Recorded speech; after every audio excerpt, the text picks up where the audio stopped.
리얼리티 트랜서핑 3권 완벽한 삶을 만드는 비밀. 안녕하세요, 여러분. 오늘 여러분과 함께할 이야기는 정말 특별합니다. 혹시 여러분은 이런 경험 해보신 적 있나요?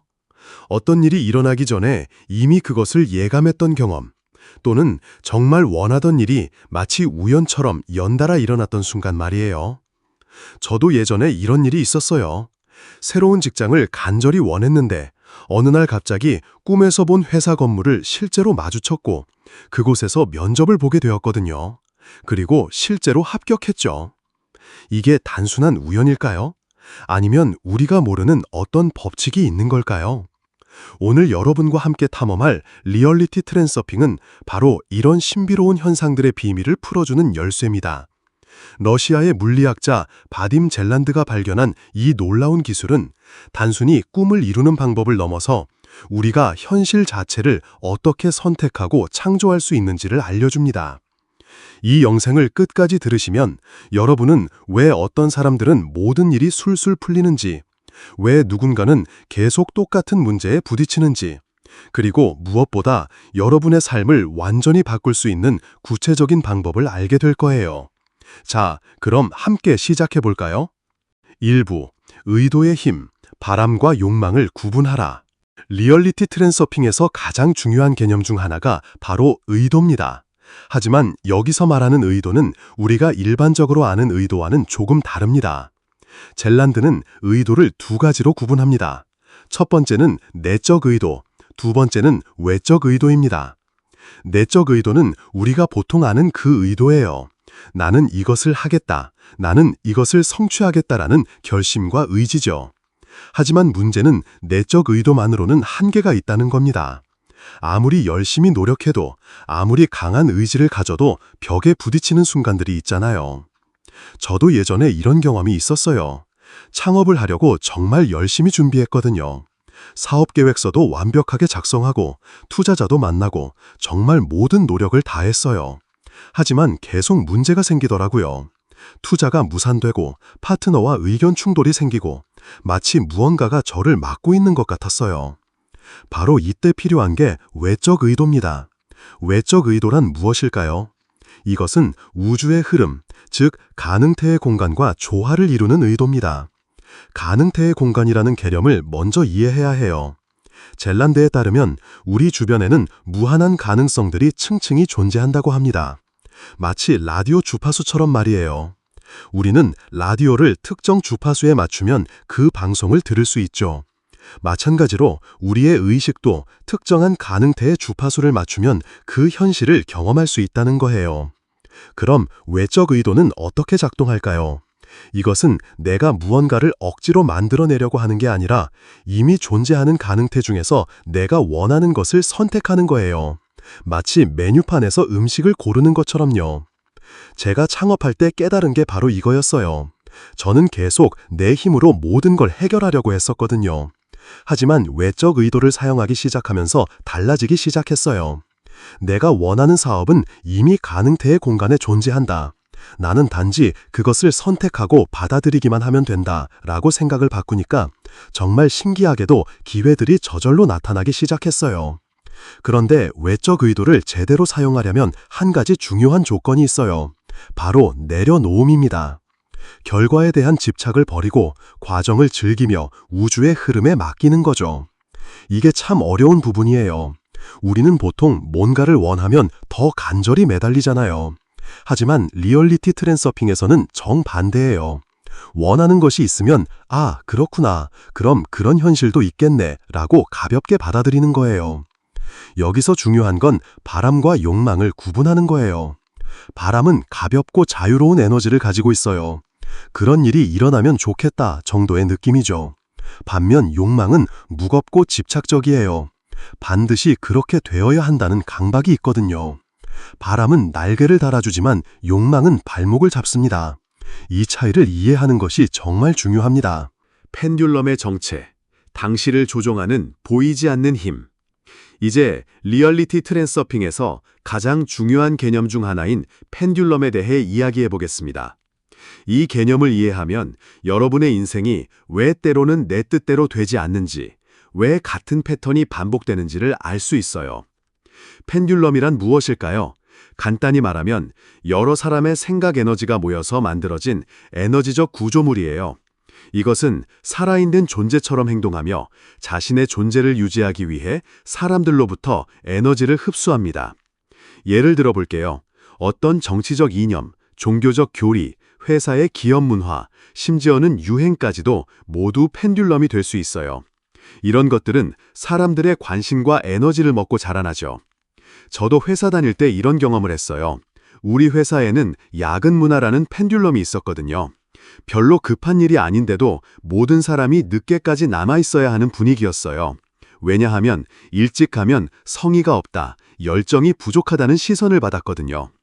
처음에는 저도 이 펜듈럼에 휘말렸어요.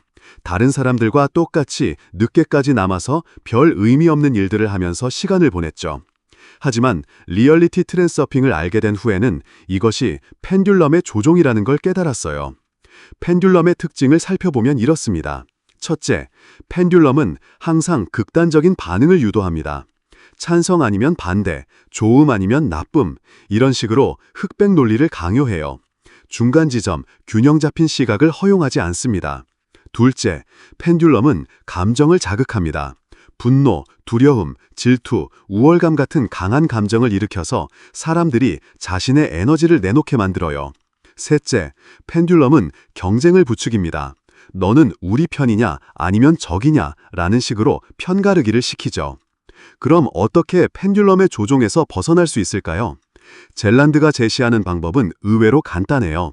바로 무관심입니다. 무관심이라고 해서 무기력하거나 냉담하라는 게 아니에요. 펜듈럼의 도발에 반응하지 않는 거예요. 마치 투명인간이 된 것처럼 펜듈럼이 아무리 자극해도 에너지를 주지 않는 거죠. 제가 야근 문화 펜듈럼에서 벗어난 방법도 이거였어요. 더 이상 그 분위기에 대해 화를 내거나 반발하지 않았어요. 대신 조용히 제 일을 마치고 정시에 퇴근했어요. 처음에는 몇 마디 소리를 들었지만 저한테서 더 이상 감정적 반응을 얻을 수 없다는 걸 알게 되자 펜듈럼은 다른 대상을 찾아갔어요. 펜듈럼을 다루는 또 다른 방법은 수능입니다. 이건 펜듈럼의 요구에 형식적으로는 따르되 감정적으로는 거리를 두는 거예요. 마치 연기를 하는 것처럼요. 예를 들어 불합리한 요구를 하는 상사가 있다면 겉으로는 네 알겠습니다 라고 하면서도 마음속으로는 이것도 하나의 게임이구나 라고 생각하는 거예요. 이렇게 하면 펜듈럼에게 에너지를 빼앗기지 않으면서도 불필요한 갈등을 피할 수 있어요. 가장 중요한 건 펜듈럼의 존재를 인식하는 거예요. 아, 지금 이 상황에서 나를 조종하려는 펜듈럼이 있구나 라고 객관적으로 바라보는 거죠. 그러면 자동적으로 그 힘에서 벗어날 수 있어요. 3부, 목표와 방향 설정, 인생의 나침반을 찾아라. 리얼리티 트랜서핑에서는 목표를 설정하는 방식도 기존과는 완전히 다릅니다. 일반적으로 우리는 나는 이것을 반드시 이루겠다라고 강한 의지를 다지잖아요. 하지만 젤란드는 이런 방식이 오히려 목표 달성을 방해한다고 말합니다. 왜 그럴까요? 강한 의지와 집착은 과도한 중요성을 부여하게 되고 이는 균형을 깨뜨려서 균형력, 밸런싱 포스를 활성화시키기 때문입니다. 균형력은 과도한 것을 중화시키려는 우주의 법칙이에요. 그래서 뭔가에 너무 집착하면 오히려 그것이 멀어지게 되는 거죠. 제가 대학 입시 준비할 때가 생각나네요. 처음에는 특정 대학에 너무 집착했어요. 반드시 저 대학에 가야 한다는 생각에 사로잡혀 있었죠. 그런데 신기하게도 그 대학 관련된 일들이 계속 꼬였어요. 원서를 늦게 넣게 되고 시험 당일에 몸이 아프고 그러다가 어느 순간 마음을 놓게 되었어요. 내가 갈 수 있는 곳이 내게 가장 좋은 곳이겠지라고 생각하니까 오히려 좋은 결과가 나왔어요. 리얼리티 트랜서핑에서 제시하는 목표 설정 방법은 이렇습니다. 먼저 슬라이드 기법을 사용합니다. 슬라이드란 내가 원하는 목표가 이미 달성된 상태를 생생하게 그려보는 거예요. 단순히 상상하는 게 아니라 그 상황에서 느껴지는 감정까지 체험하는 거죠. 예를 들어 새로운 직장을 원한다면 그 직장에서 일하고 있는 자신의 모습을 상상해 보세요. 어떤 기분인지, 동료들과는 어떤 대화를 나누는지, 점심은 어디서 먹는지, 이런 디테일한 부분까지 생생하게 그려보는 거예요. 하지만 여기서 중요한 건 집착하지 않는 거예요. 슬라이드를 그려본 후에는 그런 일이 일어나면 좋겠다 정도로 가볍게 놓아두는 거죠. 마치 편지를 우체통에 넣고 나서는 언제 도착할지 기다리지 않는 것처럼요. 또 다른 중요한 개념이 돛과 조타수 원리입니다. 우리의 삶을 배에 비유하면 돛은 우리의 꿈과 목표이고 조타수는 현실적인 행동과 노력입니다. 많은 사람들이 돛만 크게 펼치고 조타수 역할은 소홀히 하거나 반대로 열심히 노젓기만 하고 돛은 접어둔 채로 있어요. 성공적인 인생을 만들기 위해서는 이 둘의 균형이 중요해요. 큰 꿈을 가지되 현실적인 행동도 취하고 열심히 노력하되 우주의 바람도 받을 수 있게 열려 있어야 해요. 제가 지금 하고 있는 컨텐츠 제작 일도 이런 방식으로 시작했어요. 처음에는 막연히 사람들에게 도움이 되는 컨텐츠를 만들고 싶다는 돛을 폈어요. 그리고 동시에 실제로 영상을 만들고 글을 쓰고 편집을 배우는 등의 조타수 역할도 했죠. 그랬더니 예상치 못한 기회들이 계속 들어오더라고요. 목표를 설정할 때는 과정에 집중하는 것도 중요해요. 결과보다는 그 목표를 향해 가는 과정 자체를 즐기는 거죠. 마치 여행을 갈 때 목적지도 중요하지만 여행하는 과정 자체를 즐기는 것처럼요. 4부, 감정과 에너지 관리, 내면의 나침판을 조율하라. 리얼리티 트랜서핑에서 감정은 단순한 기분이 아니라 우리가 현재 어떤 가능태에 동조하고 있는지를 알려주는 중요한 지표입니다. 젤란드는 감정을 내면의 나침판이라고 표현해요. 긍정적인 감정이 들 때는 우리가 자신에게 유리한 가능태에 있다는 신호이고, 부정적인 감정이 들 때는 불리한 가능태에 있다는 경고라는 거죠. 그런데 여기서 중요한 건 부정적인 감정을 억압하거나 무시하지 말라는 거예요. 대신 그 감정이 주는 메시지를 듣고 다른 가능태로 이동하면 되는 거예요. 저에게도 이런 경험이 있었어요. 예전에 어떤 사업 제안을 받았는데 조건도 좋고 겉으로는 완벽해 보였어요. 하지만 왠지 모르게 불안한 기분이 들었거든요. 이성적으로는 좋은 기회인데 왜 이런 기분이 들지? 라고 생각했지만 리얼리티 트랜서핑을 배운 후에는 이 불안감을 경고 신호로 받아들였어요. 결국 그 제안을 거절했는데 나중에 알고 보니 그 회사가 심각한 재정 문제가 있었더라고요. 만약 그때 불안한 감정을 무시했다면 큰 문제에 휘말렸을 거예요. 반대로 긍정적인 감정이 들 때는 그 방향으로 계속 나아가면 돼요. 뭔가가 자연스럽게 잘 풀리고 기분도 좋고 에너지도 충만할 때는 올바른 길을 가고 있다는 신호거든요. 감정 관리에서 또 중요한 것은 진동의 개념입니다. 모든 것은 고유한 진동 주파수를 가지고 있어요. 우리의 감정 상태도 마찬가지죠. 기쁨, 사랑, 감사의 감정은 높은 진동을, 두려움, 분노, 절망의 감정은 낮은 진동을 가져요. 비슷한 진동끼리는 서로 끌어당깁니다. 그래서 긍정적인 감정 상태를 유지하면 긍정적인 사건들이, 부정적인 감정 상태에 있으면 부정적인 사건들이 더 많이 일어나게 되는 거예요. 그렇다고 억지로 긍정적인 감정을 만들어내려고 하지는 마세요. 그것도 일종의 강요거든요. 대신 자연스럽게 기분을 전환할 수 있는 방법들을 찾아보세요. 제가 자주 사용하는 방법들을 소개해 드릴게요. 첫째, 감사 목록 작성하기입니다. 하루에 일어난 일 중에서 감사할 만한 것들을 5개 이상 적어보는 거예요. 아무리 힘든 하루라도 작은 것이라도 감사할 게 있을 거예요. 맛있게 먹은 밥, 친구의 안부 전화, 예쁜 꽃을 본 것, 이런 작은 것들에 집중하다 보면 자연스럽게 감사의 진동으로 바뀌어요. 둘째, 에너지 정화 기법입니다. 부정적인 감정이 들 때 그것을 억압하지 말고 인정한 후에 흘려보내는 거예요. 마치 더러운 물을 컵 속으로 흘려보내는 것처럼, 아, 내가 지금 화가 났구나. 이 감정을 인정하고 흘려보내자 라고 생각하는 거죠. 셋째, 주파수 변경 기법입니다. 현재 내가 동조하고 있는 가능태가 마음에 들지 않으면 의식적으로 다른 주파수로 바꾸는 거예요. 좋은 음악을 듣거나 좋아하는 활동을 하거나 자연을 접하거나 자신만의 주파수 변경 방법을 찾아두는 게 좋아요. 감정 관리에서 가장 중요한 건 관찰자가 되는 거예요. 감정에 휩쓸리지 말고 한 발짝 떨어져서 객관적으로 바라보는 거죠. 아, 내가 지금 이런 감정을 느끼고 있구나 라고 관찰하면 그 순간 이미 그 감정에서 한 걸음 벗어난 거예요. 동조와 공명, 원하는 현실과 주파수를 맞춰라. 리얼리티 트랜서핑의 핵심은 바로 동조와 공명입니다. 이것은 라디오 원리와 똑같아요. 원하는 방송을 듣기 위해서는 그 방송국의 주파수에 정확히 맞춰야 하죠. 마찬가지로 원하는 현실을 경험하기 위해서는 그 현실의 주파수에 우리 자신을 맞춰야 해요. 그럼 어떻게 동조할 수 있을까요? 젤란드가 제시하는 방법은 크게 세 가지입니다. 첫째, 생각의 동조입니다. 원하는 현실에 대해 생각할 때 마치 그것이 이미 현실인 것처럼 생각하는 거예요. 언젠가 그렇게 될 거야가 아니라 나는 지금 그런 사람이야 라고 생각하는 거죠. 예를 들어 성공적인 사업가가 되고 싶다면 나는 언젠가 성공한 사업가가 될 거야 라고 생각하지 말고 나는 성공한 사업가야 라고 생각하는 거예요. 이것이 현재형으로 생각하는 힘입니다. 둘째, 감정의 동조입니다. 원하는 현실에서 느낄 감정을 미리 느껴보는 거예요. 성공했을 때의 뿌듯함, 사랑하는 사람과 함께할 때의 행복감, 건강할 때의 활력, 이런 감정들을 지금 당장 느껴보는 거예요. 저도 이 방법을 자주 사용해요. 새로운 프로젝트를 시작할 때 그 프로젝트가 성공적으로 완료되었을 때의 기분을 미리 느껴보거든요. 그러면 실제로 일을 진행할 때 더 자연스럽고 효과적으로 진행되더라고요. 셋째, 행동의 동조입니다. 원하는 현실의 주인공이라면 어떻게 행동할지를 생각해보고 실제로 그렇게 행동하는 거예요. 이것을 역할 연기라고도 해요.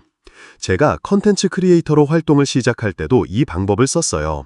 처음에는 구독자도 몇 명 없고 조회수도 낮았지만 저는 이미 성공한 크리에이터인 것처럼 행동했어요. 컨텐츠를 만들 때도 이걸 수만 명이 볼 거야 라는 마음으로 정성스럽게 만들었거든요. 동조할 때 주의할 점이 있어요. 바로 과도한 노력을 하지 않는 거예요. 너무 애쓰면 오히려 부자연스러워져요. 마치 연기를 너무 오버하면 어색한 것과 같죠. 자연스러움이 핵심이에요.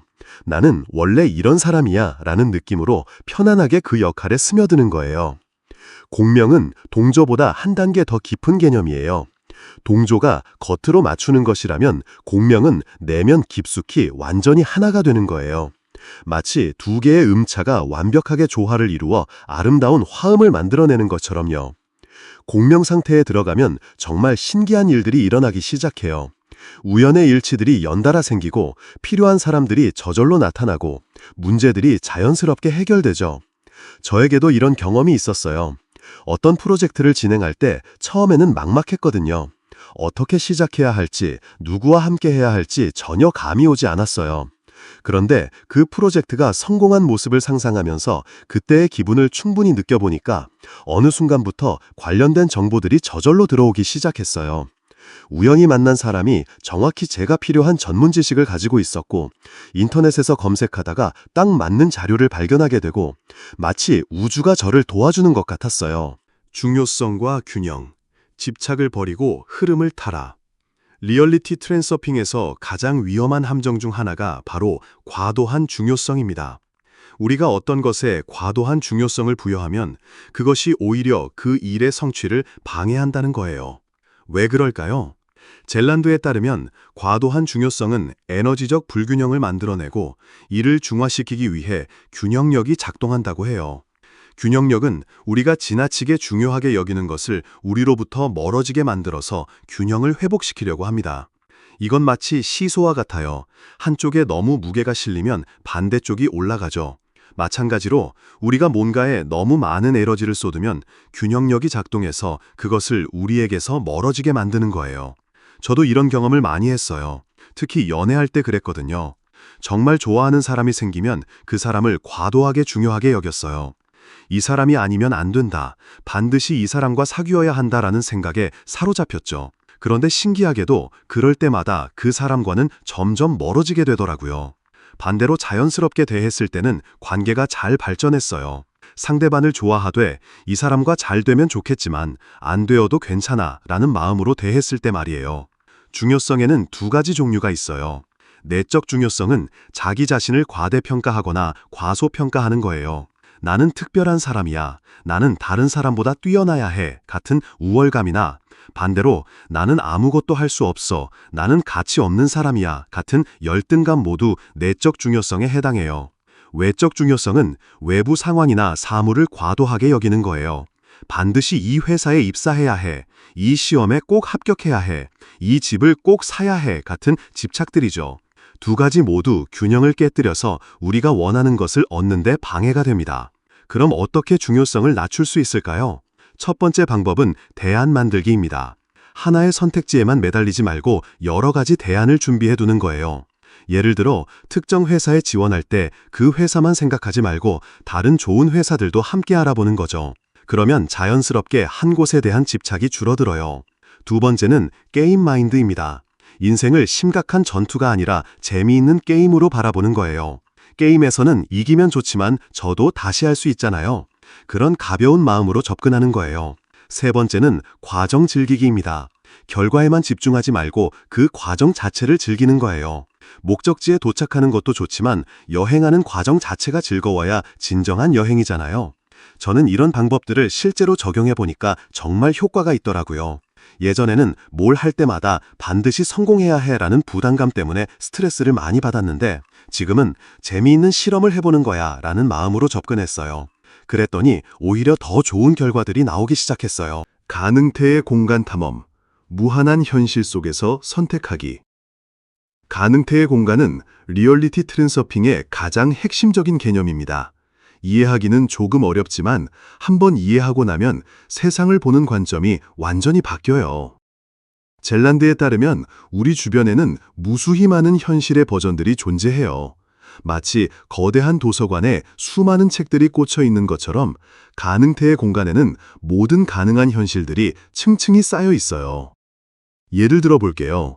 지금 이 순간에도 성공한 나가 있는 가능태가 있고 실패한 나가 있는 가능태도 있고 평범한 나가 있는 가능태도 있어요. 우리는 매 순간 의식적이든 무의식적이든 이 중에서 하나를 선택하고 있는 거예요. 그럼 어떤 가능태를 선택하게 될까요? 바로 우리의 생각과 감정, 그리고 행동이 만들어내는 방사에 의해서 결정됩니다. 방사는 우리의 내면 상태가 외부로 뿜어져 나가는 에너지예요. 긍정적인 방사는 긍정적인 가능태를, 부정적인 방사는 부정적인 가능태를 선택하게 만듭니다. 이것이 비슷한 것끼리 끌어당긴다는 끌어당김의 법칙의 원리예요. 저에게 이런 경험이 있었어요. 예전에 계속 안 좋은 일들이 연달아 일어났던 시기가 있었거든요. 직장에서 문제가 생기고 인간관계도 꼬이고 건강도 나빠지고 왜 나에게만 이런 일이 계속 일어나지? 라고 생각했어요. 그런데 리얼리티 트랜서핑을 배우면서 깨달은 게 제가 부정적인 방사를 계속 뿜어내고 있었다는 거예요. 불안하고 걱정스러운 생각들, 원망과 불만의 감정들이 부정적인 가능태를 계속 선택하게 만들었던 거죠. 그래서 의식적으로 방사를 바꾸기 시작했어요. 감사한 일들에 집중하고 긍정적인 미래를 상상하고 기분 좋은 음악을 듣고 그랬더니 정말 신기하게도 좋은 일들이 하나씩 일어나기 시작했어요. 가능태의 공간을 탐험하는 구체적인 방법들을 알려드릴게요. 첫째, 의도적 선택입니다. 매 순간 나는 지금 어떤 가능태를 선택하고 있나를 의식적으로 생각해 보는 거예요. 그리고 더 좋은 가능태가 있다면 그쪽으로 방향을 바꾸는 거죠. 예를 들어 교통체증에 걸렸을 때 짜증을 내면서 오늘 하루도 망쳤다는 가능태를 선택할 수도 있고 이 시간을 좋은 음악을 들으며 쉬는 시간으로 활용하자라는 가능태를 선택할 수도 있어요. 둘째, 슬라이딩 기법입니다. 원하는 가능태를 상상해보고 그 느낌을 충분히 맛본 후에 현재 상황에서 그 방향으로 한 걸음씩 이동해보는 거예요. 저는 새로운 프로젝트를 시작할 때 이 방법을 자주 써요. 먼저 그 프로젝트가 대성공한 모습을 생생하게 상상해보고 그때의 기분을 충분히 느껴요. 그리고 나서 그 미래로 가기 위해 지금 당장 할 수 있는 가장 작은 일은 뭘까를 생각해서 실행에 옮기는 거죠. 셋째, 변수 조정입니다. 가능태를 바꾸는 가장 효과적인 방법 중 하나는 변수를 조정하는 거예요. 작은 변화라도 나비 효과처럼 큰 변화를 만들어낼 수 있어요. 평소와 다른 길로 출근해보기, 새로운 사람들과 대화해보기, 다른 스타일의 옷을 입어보기, 이런 작은 변화들이 새로운 가능태로의 문을 열어줄 수 있어요. 가능태의 공간을 탐험할 때 가장 중요한 건 열린 마음이에요. 내 현실은 이게 전부야 라고 생각하지 말고 아직 내가 모르는 멋진 가능성들이 얼마나 많을까라는 호기심을 가져보세요. 관계와 소통, 타인과의 조화로운 상호작용. 리얼리티 트랜서핑은 개인의 현실 창조뿐만 아니라 타인과의 관계에서도 강력한 도구가 됩니다. 다른 사람들과의 상호작용에서도 가능태의 공간과 동조의 원리가 그대로 적용되거든요. 먼저 이해해야 할 건 모든 사람이 자신만의 고유한 진동을 가지고 있다는 거예요. 어떤 사람은 밝고 긍정적인 진동을, 어떤 사람은 무겁고 부정적인 진동을 뿜어내죠. 그리고 우리는 무의식적으로 비슷한 진동을 가진 사람들과 더 잘 어울리게 되어 있어요. 제가 새로운 환경에 적응할 때 경험한 일이에요. 새 직장에 들어갔는데 처음에는 모든 사람들이 차갑고 배타적으로 느껴졌어요. 이 사람들은 나를 받아들이지 않을 거야 라는 생각에 사로잡혀서 디펜시브하게 행동했죠. 그런데 그런 마음가짐 자체가 방어적이고 경계하는 진동을 만들어내서 실제로 사람들이 저에게 거리감을 두게 만들었던 거예요. 일종의 자기 실현 예언이었던 거죠. 리얼리티 트랜서핑을 적용한 후에는 접근 방식을 완전히 바꿨어요. 이 사람들은 다 좋은 사람들이고 나와 잘 어울릴 거야 라는 마음으로 밝고 따뜻한 진동을 내보내기 시작했어요. 그랬더니 정말 신기하게도 사람들이 저에게 호감을 보이기 시작했고 자연스럽게 친해졌어요. 타인과의 관계에서 가장 중요한 원칙은 조화입니다. 상대방을 바꾸려고 하거나 내 방식을 강요하지 말고 서로의 에너지가 조화롭게 어울릴 수 있는 지점을 찾는 거예요. 이건 마치 춤을 추는 것과 같아요. 파트너와 춤을 출 때 상대방을 끌고 가려고 하면 어색해지잖아요. 대신 서로의 움직임에 맞춰가면서 자연스러운 리듬을 만들어내야 아름다운 춤이 되죠. 소통에서도 마찬가지예요. 상대방의 말을 듣고 그 사람의 감정과 입장을 이해하려고 노력하고 그 위에서 내 의견을 전달하는 거예요. 제가 어려운 고객과 협상할 때 사용하는 방법이 있어요. 먼저 상대방의 입장에서 생각해보고 그 사람이 진짜 원하는 게 뭔지를 파악해요. 그리고 그 욕구를 만족시키면서 동시에 제가 원하는 것도 얻을 수 있는 방법을 찾아보죠. 예를 들어 가격을 깎으려는 고객이 있다면 단순히 안 됩니다라고 거절하지 않아요. 대신 고객님이 비용 부담을 줄이고 싶어 하시는 마음을 이해합니다. 그렇다면 이런 방법은 어떨까요? 라고 하면서 대안을 제시하는 거죠. 갈등 상황에서는 펜듈럼 회피 기술이 특히 유용해요. 상대방이 감정적으로 자극하려고 할 때 그 에너지에 맞대응하지 않는 거예요. 대신 중립적인 태도를 유지하면서 상황을 객관적으로 바라보는 거죠. 저에게도 이런 경험이 있었어요. 어떤 프로젝트에서 동료와 심각한 의견 충돌이 있었는데 그 사람이 저에게 공격적으로 나왔어요. 예전 같았으면 저도 똑같이 대응했을 텐데 그때는 차분하게 그런 부분에서 우려하시는 거군요. 그럼 이 문제를 어떻게 해결하면 좋을까요? 라고 대답했어요. 그랬더니 상대방도 점점 차분해지더라고요. 결국 서로 만족할 만한 해결책을 찾을 수 있었어요. 관계에서 또 중요한 것은 경계 설정입니다.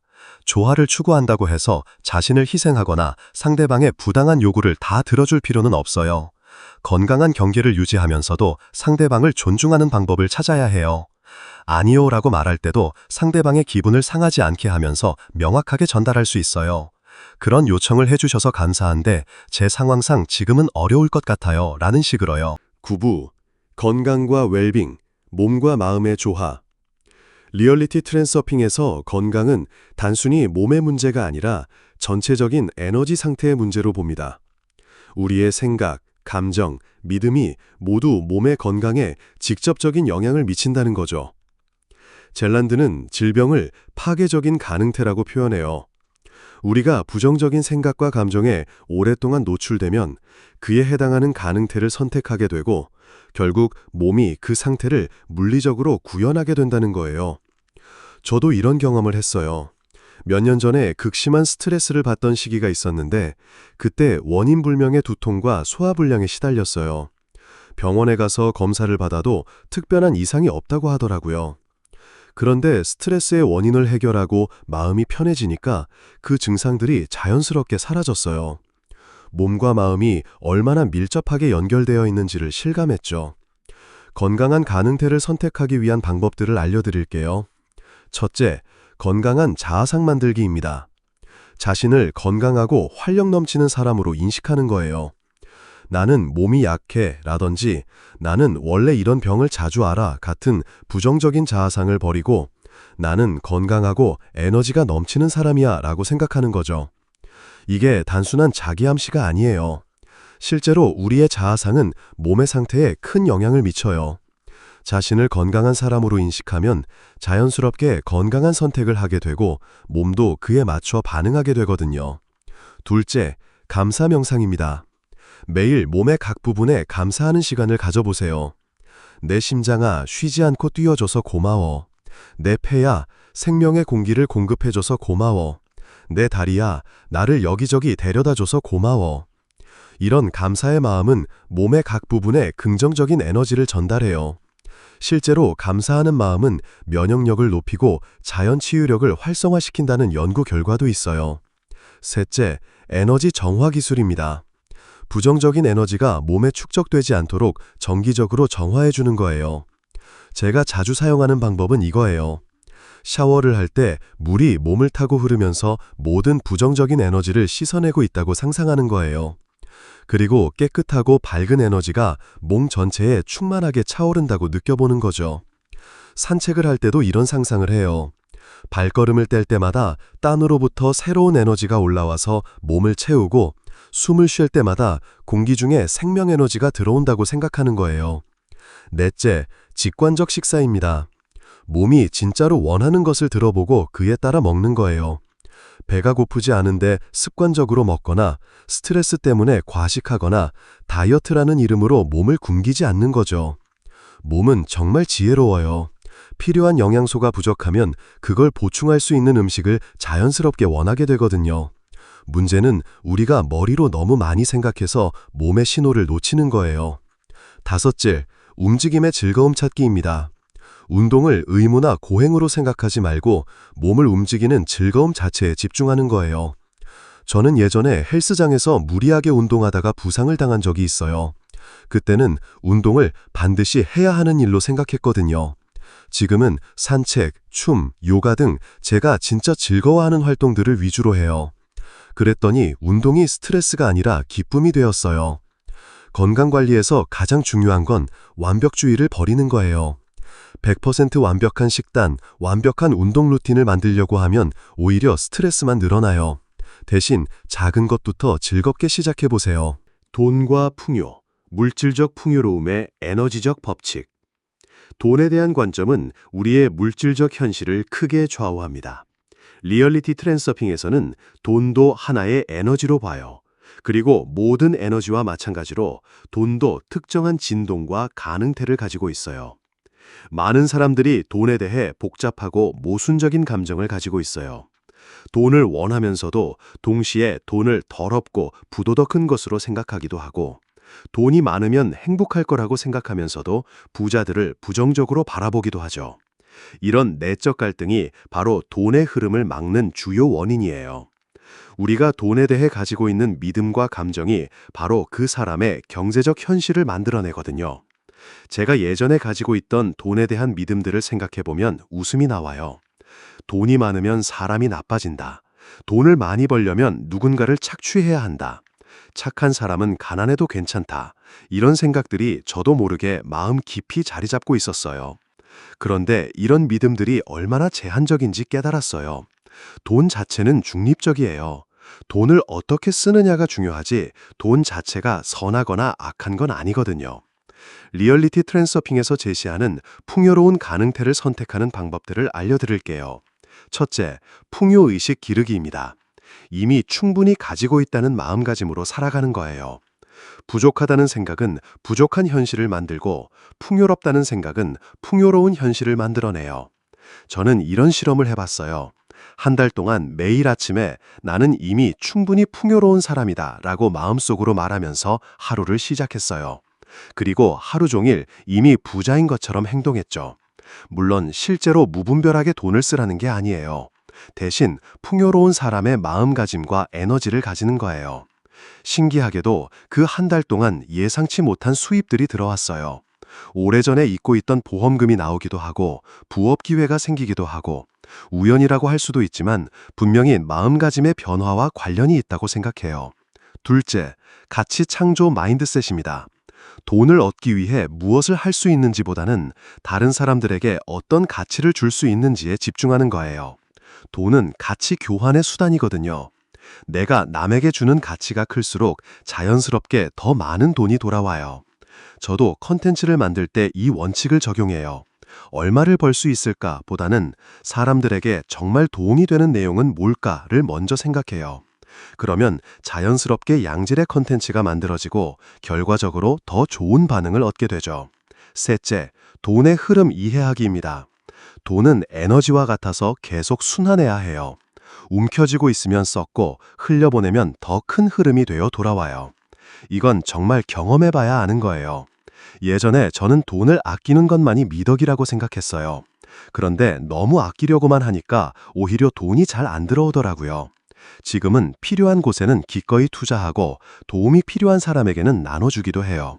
그랬더니 더 큰 흐름으로 돌아오는 걸 경험했어요. 넷째, 감사와 존중입니다. 현재 가지고 있는 돈에 대해 감사하고 돈을 존중하는 마음을 가지는 거예요. 지갑을 정리하고 돈을 함부로 대하지 않고 돈이 가져다주는 자유와 기회에 감사하는 거죠.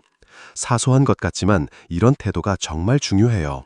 돈을 대하는 태도가 바로 돈과의 관계를 결정하거든요. 11부 직업과 진정한 나를 표현하는 일.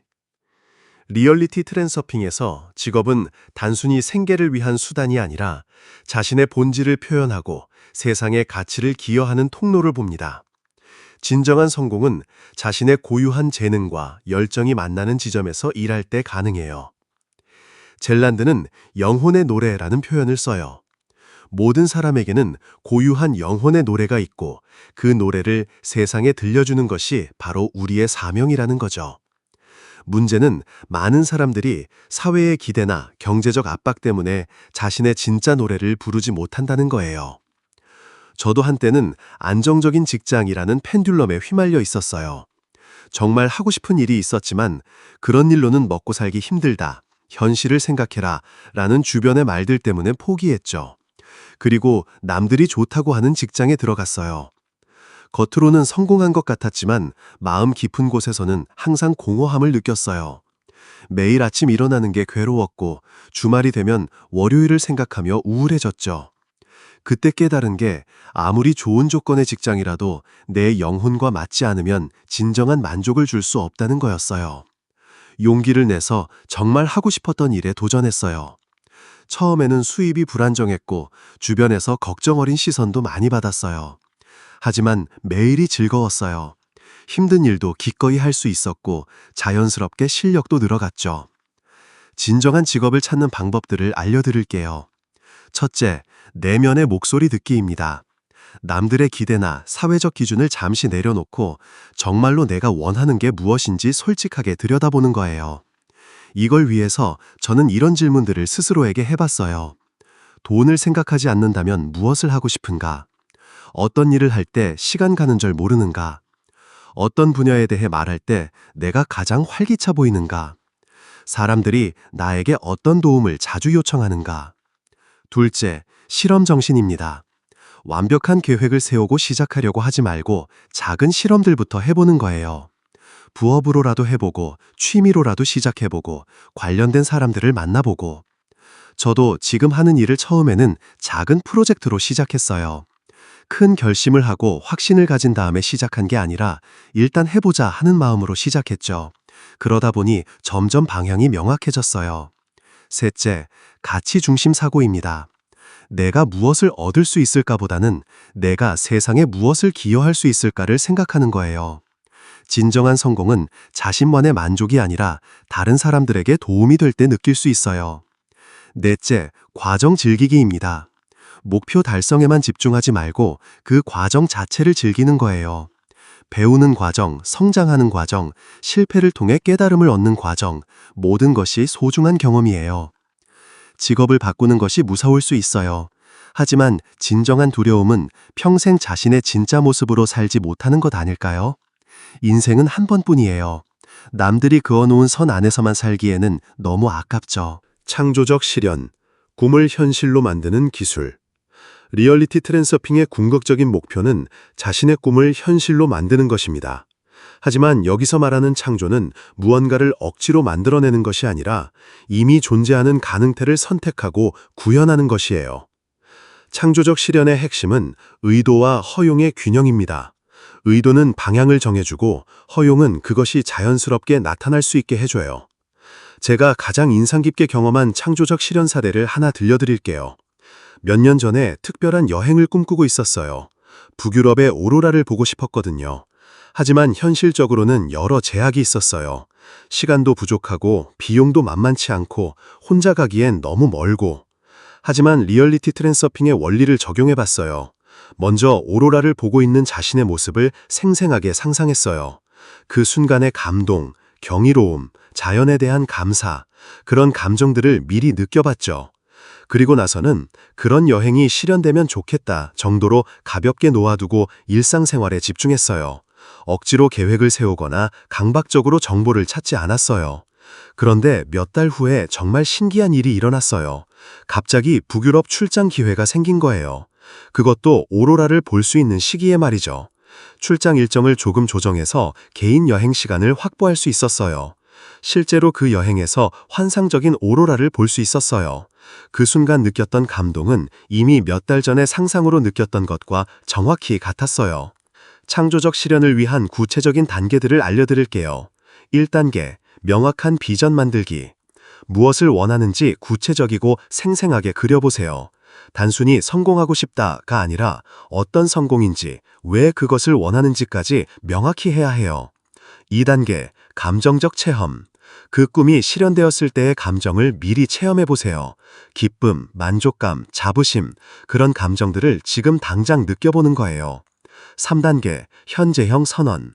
언젠가 이루고 싶다가 아니라 나는 이미 그런 사람이다 라고 현재형으로 선언하세요. 미래가 아닌 현재의 그 현실이 존재한다고 생각하는 거예요. 4단계, 자연스러운 행동.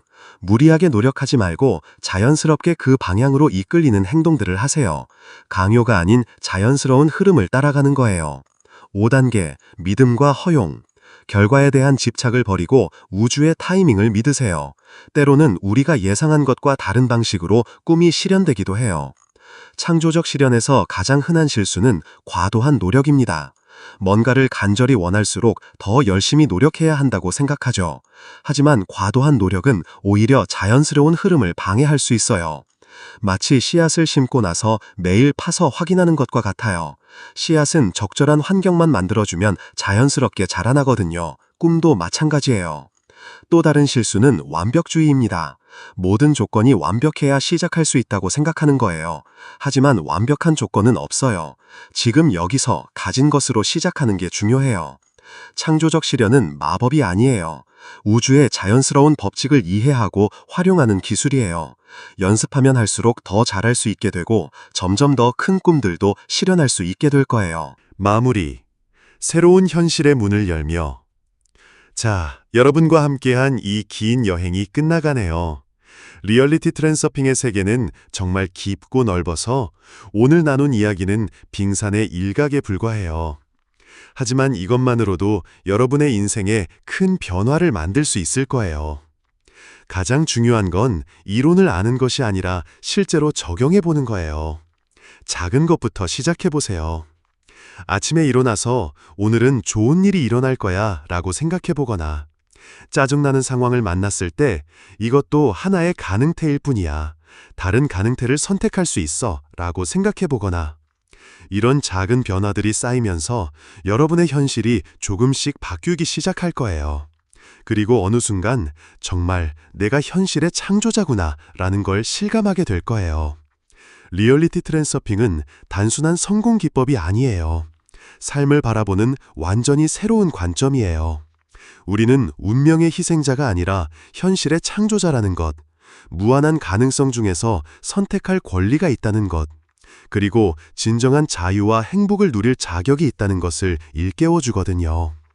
물론 처음에는 어색하고 어려울 수도 있어요. 오랫동안 익숙했던 사고방식을 바꾸는 건 쉽지 않으니까요. 하지만 포기하지 마세요. 연습하면 할수록 더 자연스러워질 거고 점점 더 놀라운 변화들을 경험하게 될 거예요. 여러분 각자에게는 고유한 꿈과 가능성이 있어요. 남들과 비교하지 말고 자신만의 속도로, 자신만의 방식으로 이 여행을 즐겨보세요. 마지막으로 이것만은 꼭 기억해 주세요. 여러분은 이미 완전한 존재예요. 무엇을 성취하거나 얻어야 가치 있는 사람이 되는 게 아니에요. 지금 이 순간 여러분은 이미 충분히 소중하고 사랑받을 자격이 있는 사람이에요. 리얼리티 트랜서핑은 여러분이 이미 가지고 있는 그 소중함을 세상에 표현하고 여러분만의 아름다운 현실을 창조하는 도구일 뿐이에요. 오늘 이 영상이 여러분에게 작은 씨앗 하나를 심어드렸기를 바라요. 그 씨앗이 여러분의 마음에서 싹을 틔우고 아름다운 꽃을 피우기를 바라며 여러분의 새로운 현실을 응원합니다. 고맙습니다.